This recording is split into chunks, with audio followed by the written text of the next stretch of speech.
My name is Andrew Pitts, and I'll be presenting on the article Unlock the Mysteries of Your Customer Relationships. I currently work as a membership director of a large health club, so when we were asked to choose a reading from the semester to present on, I immediately was drawn to this article because customer relationships are the key to the success of the business I'm in. This article begins by discussing the many new analytical tools for companies to understand their customers. The irony of it, though, is that the customers know that these tools exist and now have higher expectations for these firms and how they should respond to their needs. And to be honest, many companies are failing. Despite the $11 billion spent annually on CRM software, companies are still lacking relational intelligence or the awareness of the variety of relationships customers can have with a firm. This article dives into how companies can recognize a number of different relationship types and gather information about what kind of connections their customers are looking for. The biggest oversight by any company is their assumption that all customers have the same type of relationship with their brands. Through a structured quantitative survey approach, it was found that there are 29 distinct types of relationships customers can have with a company that prove to be more valuable than demographic, behavioral, or values-based customer segmentation.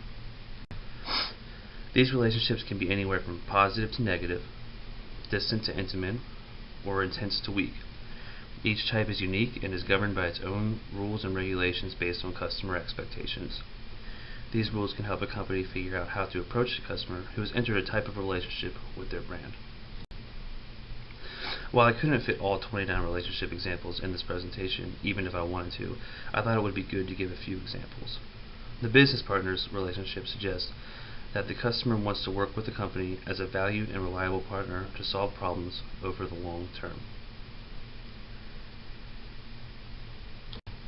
Another example is the best friend relationship, which means that a customer is looking for intimacy and emotional support. They want a two-way flow of honest communication and expect that the company won't disclose personal information or take advantage of their vulnerability. Other types of relationships include one-night stand, basic exchange, buddies, call leads, etc. This in-depth deconstruction of the relationship customers have with the company can make it easier for a company to fulfill the needs of the customer, listen to them, and treat them with the utmost respect. Engaging customers with this seemingly over-the-top relationship terminology may be hard for managers at first, however, it will ultimately lead to the increased profitability of the company. The most straightforward approach to collecting data that can lead to understanding relationships of customers is listening to the signals of those customers. The list listening can be in the form of surveys, interviews, increasing your current CRM systems, web crawling, and data mining. A good example of listening to your customers was a survey conducted by Frito-Lay for their Cheetos brand. They found mostly adults ate them to feel playful and a tad naughty, and they enjoyed the messiness, orange color, and weird shape, so they classified this group as re-juveniles. Frito-Lay can now manage this relationship a lot more effectively with this data. Now that a company has captured the data and converted the signals of the customers into knowledge, their brand's current customer relationship portfolio will start to develop. At this point, it is important that a company look at several different factors and focus on which type of relationships offer the most value.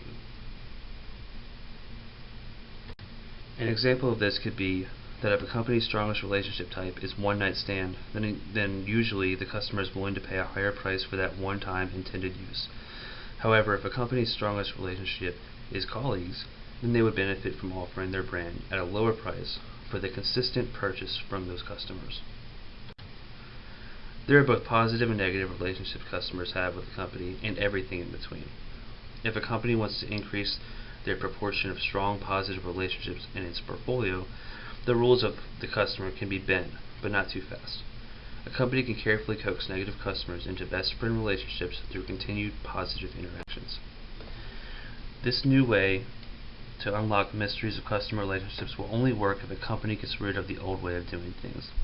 It's all about viewing your current relationships as long-term assets, which an outsourced software company or simple algorithm just won't do. It's crucial for a company to reorganize its marketing around its relationship profile. In conclusion, marketing organizations need to identify both positive and negative customer relationships in their portfolio. Choose a strategy to take, whether that's bolster the good ones or change gears to convert the bad ones. Educate their staff and shape their processes around these relationships. Thanks.